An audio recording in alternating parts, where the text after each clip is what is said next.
Over the past few weeks, we've been learning how to put together our property investment strategy. Now, we have that strategy thanks to Tim from Infinite Wealth. Tim, now where do we start? I'm assuming we need to get some money. That's right. You've got to start off by figuring out what it is that you're going to be able to spend and, of course, what it is that you can afford to repay. Do we go with a bank? What's the best option? Yeah, look, very commonly, a lot of people, maybe they've been banking with a particular bank for, say, 20 odd years, or maybe they have their own mortgage with that particular bank. Quite often, they'll start off by looking there. That can really limit your options. And in fact, the bank that you may have a long-term relationship may not be the best bank for you. Okay, so who else do you go with?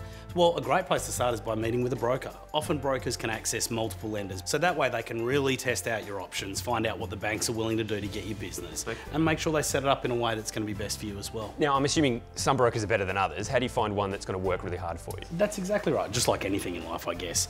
Probably the best piece of advice that I've ever been given is only ever listen to people who are where you want to be. So my recommendation would be find a broker that's got experience in property investing. The kind of lending that you do for an investment property is going to be different than you would do for an owner-occupier mortgage. And when I say experience in property investing, I don't just mean as a broker. I'm talking about personally. There's someone who has investment properties themselves and someone who's done it successfully. That way they can give you proper advice. I get that, okay.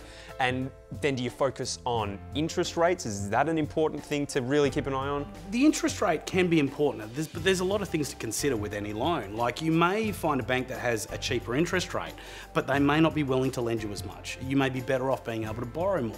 Or maybe they're unable to give you the kind of flexibility with different products. It's important to have things like offset accounts so that you can reduce the amount of mortgage that you pay.